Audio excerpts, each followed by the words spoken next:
दोस्तों, हम ये तो जानते ही हैं कि शिक्षा मनोविज्ञान की एक अप्लाइड ब्रांच है।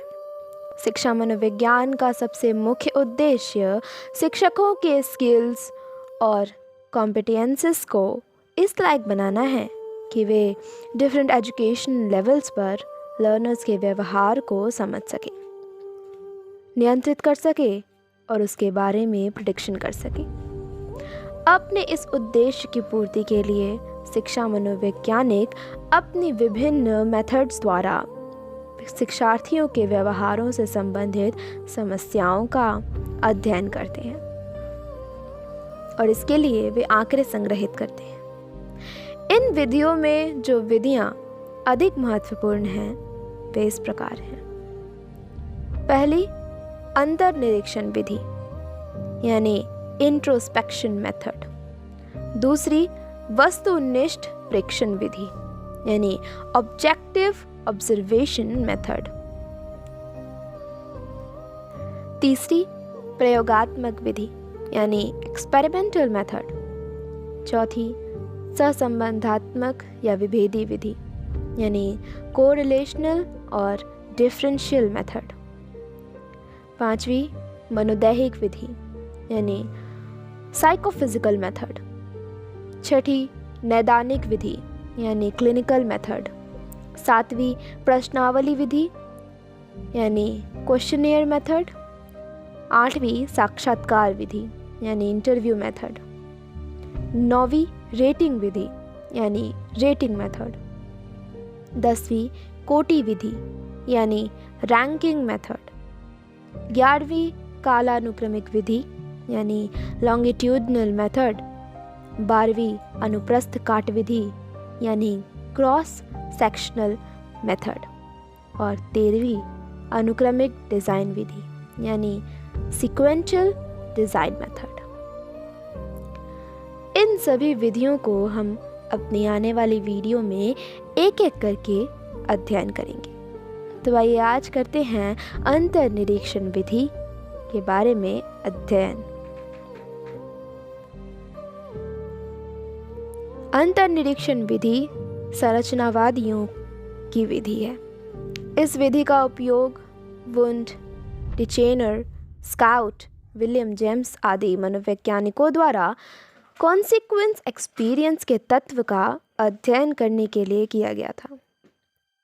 अंतर्निरीक्षण का अर्थ होता है सेल्फ ऑब्जर्वेशन, यानी ये कहा जा सकता है कि अंतर्निरीक्षण विधि में व्यक्ति अपने भीतर झांकता है, यानी वो अपने अंदर जानता है और अपनी मनोदशा का स्वयं निरीक्षण या अध्ययन करता है। इस तरह से यह कहा जा सकता है कि अंतर्निरीक्षण विधि शिक्षा मनोविज्ञान की एक ऐसी विधि है जिसमें शिक्षक या शिक्षार्थी अपनी मनोदशा का एक विधिवत अध्ययन या निरीक्षण स्वयं करता है। अब एग्जाम्पल के लिए, यदि कोई शिक्षार्थी किसी कविता को पढ़ने के बाद यह कहता है कि कविता सरस एवं मधुर है, तो यह अंतर्निरीक्षण का एक उदाहरण होगा, क्योंकि यहाँ शिक्षार्थी कविता पढ़ने के बाद उससे उत्पन्न मनोदशा का निरीक्षण स्वयं करके यह बताता है कि उसे कविता सरस और मधुर लगती है। तो यह साफ है, किसी भी अंतर्निरीक्षण में 3 स्टेजेस होती हैं। पहली, अंतर्निरीक्षण में व्यक्ति किसी बाह्य वस्तु पर ध्यान देता है तथा उसका सही प्रत्यक्षण करता है। दूसरी, बाह्य वस्तु पर ध्यान देने से व्यक्ति में एक विशेष प्रकार की मेंटल स्टेट उत्पन्न होती है। और तीसरी, उत्पन्न मनोदशा की व्यक्ति स्वयं विधिवत अध्ययन या निरीक्षण करके बताता है। जैसे अभी उदाहरण में व्यक्ति द्वारा यह कहा जाना कि कविता से उसमें सरसता एवं मधुरता का भाव उत्पन्न हो रहा है। अंतर्निरीक्षण विधि के गुण और दोष दोनों हैं, यानी उसके मेरिट्स और डीमेरिट्स दोनों बताए गए हैं। इस विधि के प्रमुख गुण इस प्रकार हैं। अंतर्निरीक्षण विधि द्वारा बालकों तथा वयस्कों की मेंटल स्टेट के बारे में सीधे सूचना प्राप्त होती है। स्कूल में स्कूली वातावरण का प्रभाव तथा शिक्षक द्वारा दी गई सख्ती या दिखाई गए नम्रता का प्रभाव लर्नर्स पर किस ढंग से पड़ रहा है, इसका शिक्षार्थियों द्वारा किए गए अंतर्निरीक्षण से सीधे पता चल जाता है। यानी शिक्षा मनोविज्ञान के क्षेत्र में अल्पतम समय में शिक्षार्थियों की मनोदशा का अध्ययन करने के लिए इससे कोई दूसरी अधिक उपयोगी विधि नहीं हो सकती। अंतर्निरीक्षण विधि एक सरल विधि है जिसका प्रयोग किसी भी समय शिक्षक तथा शिक्षार्थी अपनी मेंटल स्टेट का अध्ययन करने के लिए कर सकता है। इस विधि से प्राप्त सूचना अधिक रिलायबल होती है क्योंकि इसमें शिक्षक और शिक्षार्थी अपनी मनोदशा का अध्ययन स्वयं निष्पक्ष भाव से करके बताते हैं। गुणों के साथ साथ अंतर्निरीक्षण विधि के कुछ अवगुण यानी डिमेरिट्स भी हैं। अंतर्निरीक्षण विधि में अंतर्निरीक्षण विधि के गुणों के साथ साथ कुछ अवगुण यानी डिमेरिट्स भी हैं।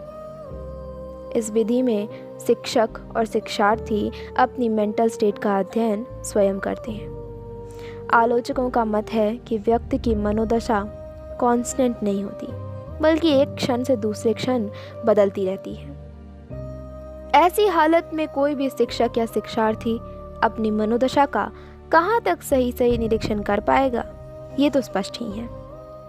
अब उदाहरण के लिए एक क्रोधित शिक्षार्थी अपने क्रोध की अवस्था का निरीक्षण करना यदि शुरू करता है तो उसका क्रोध ही समाप्त हो जाएगा और उसकी जगह कोई दूसरी मनोदशा उत्पन्न हो जाएगी।